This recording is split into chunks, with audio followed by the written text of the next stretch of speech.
Just 5 years ago and 3 months, almost to the day, I started Will You Be My Neighbor? July 17th, 2017.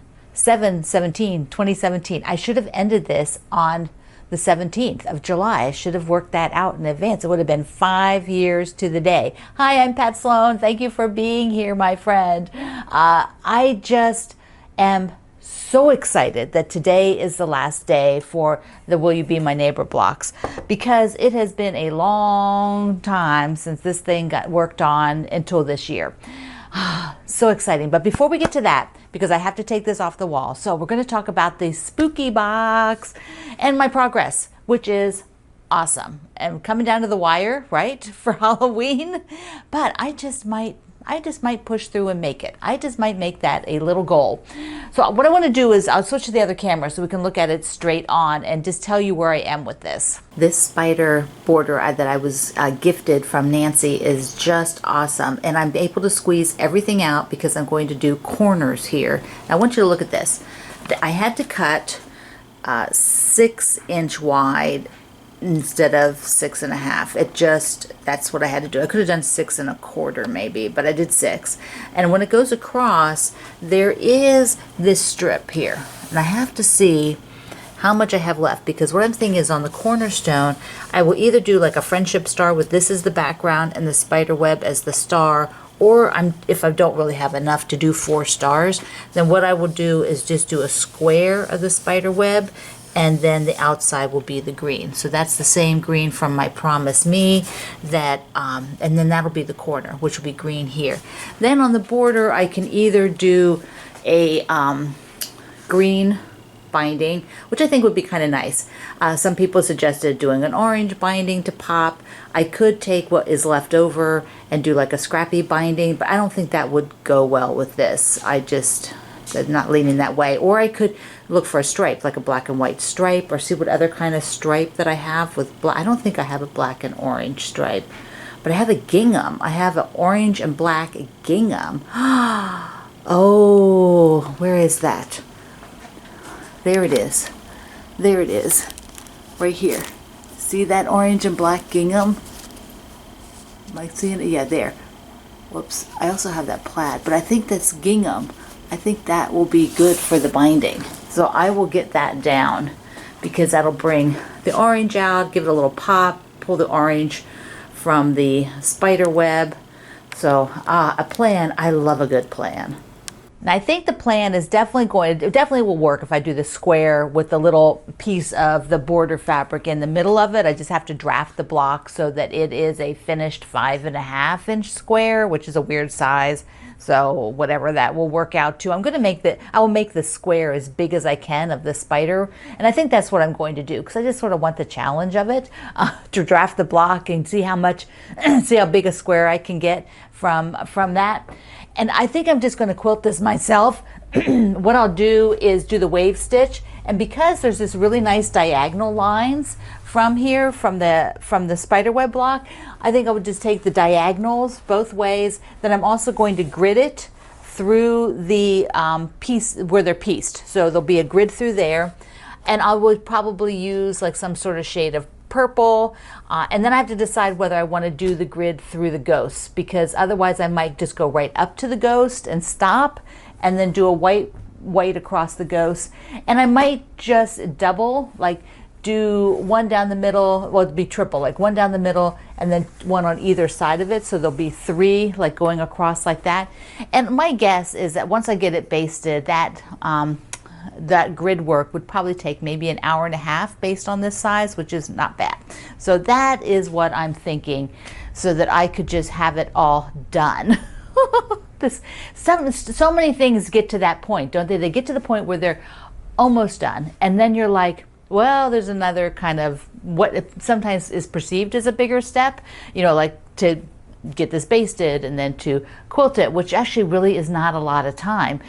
But in our minds, we're like, oh, that's a big step, so I'll just put it away. And then it sits there for years, maybe, like my Will You Be My Neighbor? So that is something I would really like to do, is just sort of get that one totally done. So we'll see. We'll see how it goes. We'll see what happens. I'm going to take this off the wall and ta-da! Put up Will You Be My Neighbor, and we will pick the fabric for that block.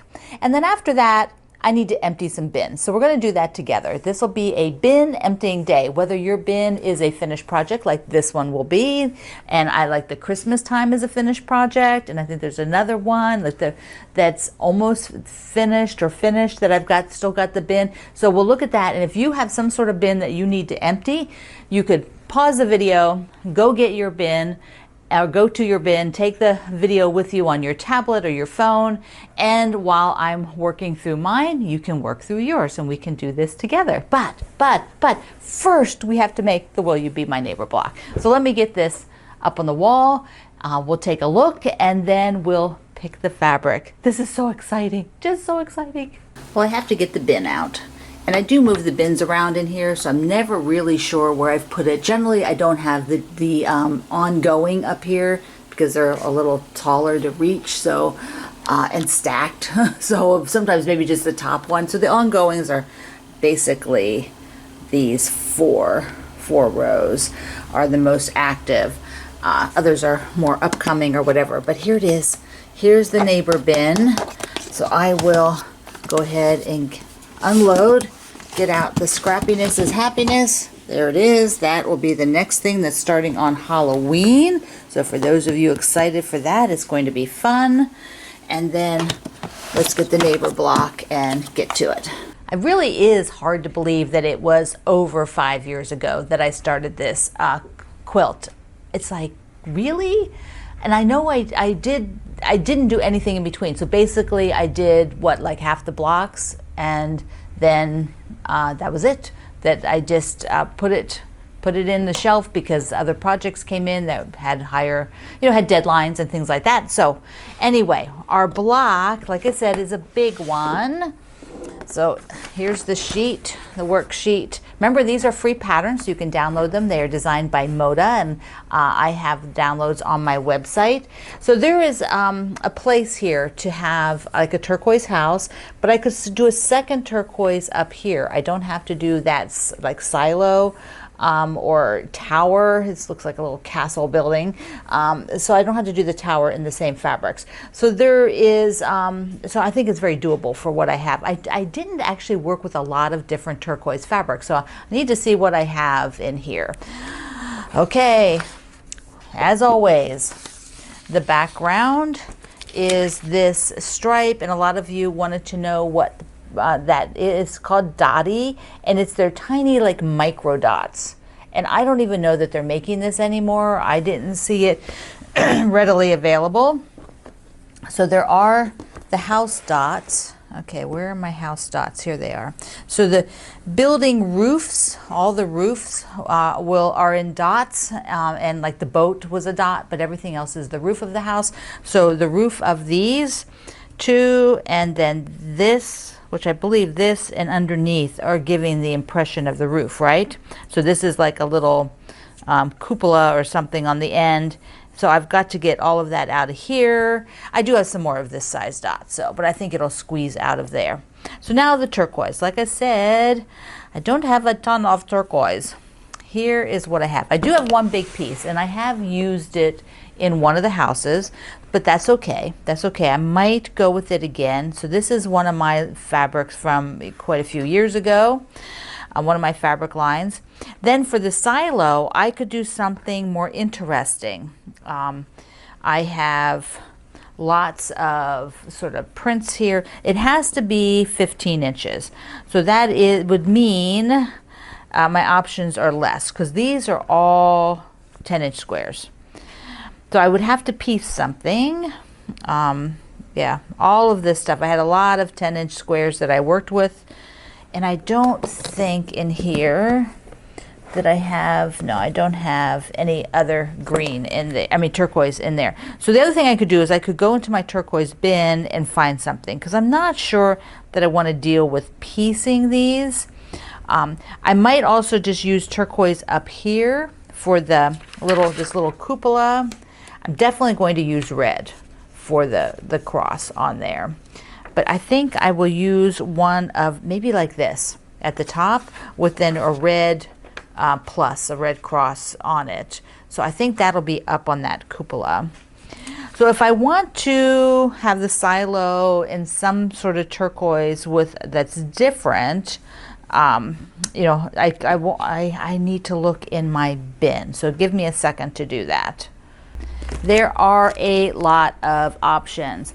I love this plaid because it might give a feel of, yeah, that, and it's big, but the piece is 3 inches wide. So at 3 inches wide, the plaid would be, let's see, let's just fold it to audition. So it'd be about that wide, which I think is great. I think that looks super.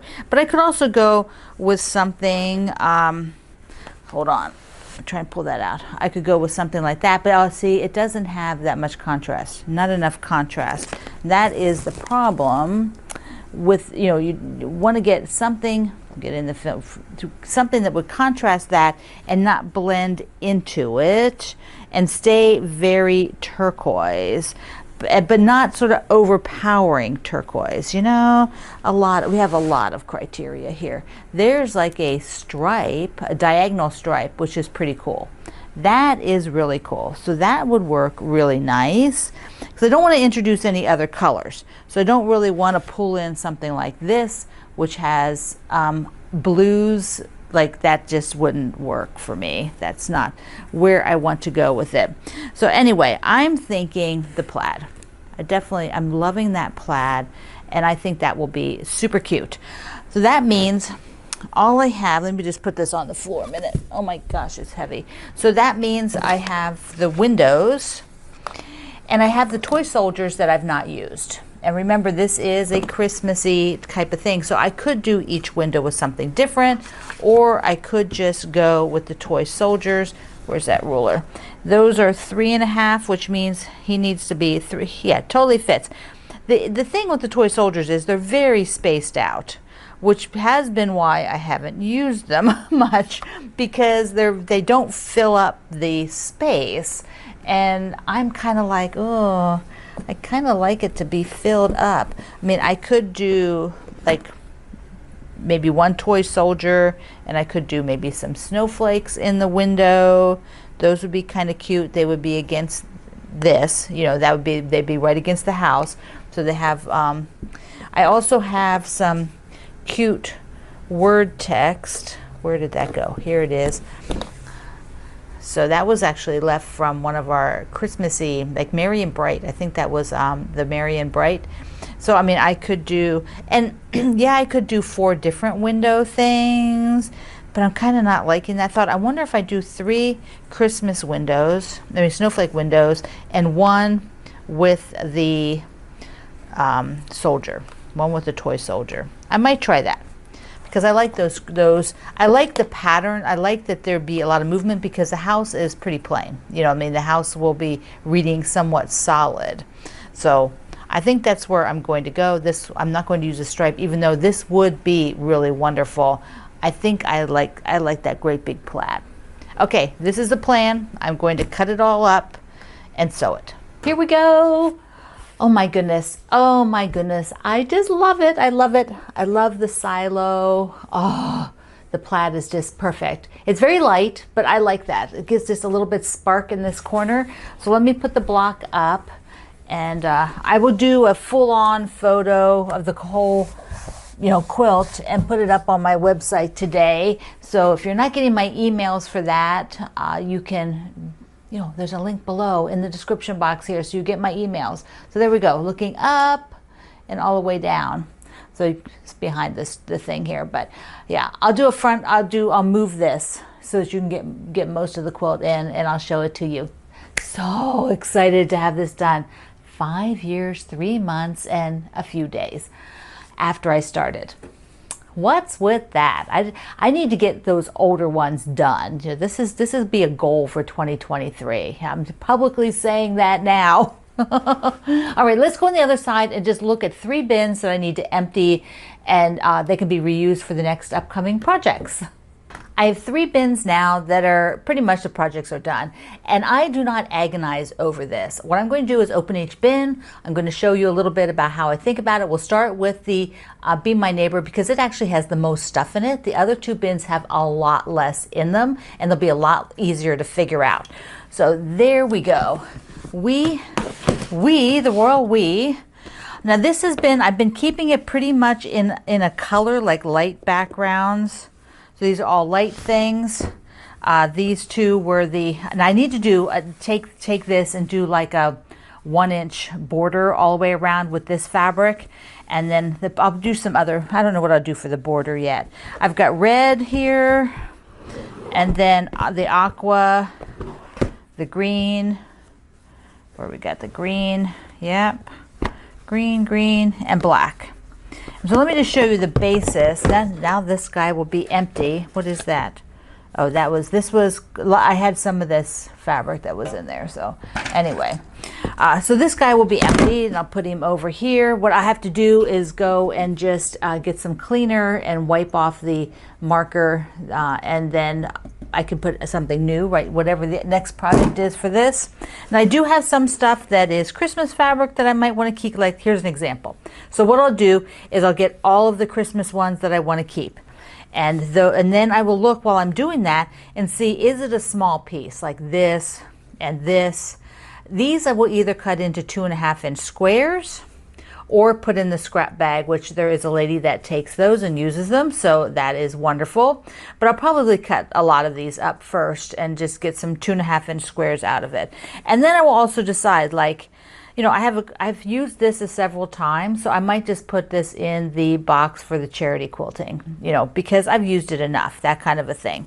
So we'll go through all of these and make those decisions. And then the fabric, like let's say the aqua. Now the aqua will need to go down in this bin. If it's not Christmas, which I have Christmas all together, any non-Christmas colors will go to the bin they belong in. So aqua, I'll go through the red, anything this is not Christmas. Oh, this might be the binding. Let me take that. Look at that. Look at that. That's the binding. Okay, probably what I had it for. It's a big piece. So anything in here that I'm keeping that is not really Christmas oriented, this could be, you know, yeah. So anyway, that'll go in the color associated with it. And I'll go through all of those. Now the next 2 bins, the next 2 bins I have, this one is the Christmas time, and I need to sew the backing, you know, the backing for the quilt. So I've got, here it is, and I've got already the little outer border on it. So I am going to, this is just like some leftover. I think this is all going to pretty much go in the scraps, unless the skinny ones in the scrap bag. And then I might cut some of these up into 2.5-inch squares. And then I will go through and find the ones of these that I want to sew together for the backing. This is probably going to be the binding because I have so much of it. And I really like red. And so here's a big piece. Oh, this is probably pretty much the backing. All right. So there you can see. There we go. So that'll be the backing for the Christmas time, the binding. And then all of these I will once again put the Christmas ones I'm going to keep, put anything that's not Christmas that I want to keep into, like this would go in the green bin, and then there'll be a pile for charity. Also, here is some alphabetties, so those need to go with the notions. And that's how this bin will get cleaned up. And then one last bin. Whoops. And then this will go to the long armor. I'm going to have that one done by my friend Karen. And then the support club is the next one to look at today. So this will give me 3 bins here that I will finish up. I've got some extra fabric in there, strips. There is so cute fabrics that were given to me. And so I'll put them in with my collection. I've got one of these needle minders will go with my needle minders, patterns will go with the patterns, cross stitch pattern goes cross stitch pattern, and I have one orphan block or one parts center block. So this is the one that was done and didn't fit in the quilt ultimately. So I didn't put it as a label. It's big and I just didn't really want that on the back. I wanted the floral on the back. So I'm just going to put this in the part center, and then my part center is getting very full. The part center is very, very full. There is not much else that can go in there. I do have some half square triangles to go in there. And so in this very near future, I need to take one bag out of the part center and sew them into a quilt. And so that will be something for the future. So this is what I'm going to do to just get rid of, get rid of the fabric that's in the bin, put it back into where it should be, or send it off to a new home in the charity bag. All right, my friend, this is just so darn exciting. It's like, I want to jump up and down. It's so exciting. Okay, I'll show you the block again because, piece de resistance, block number 16.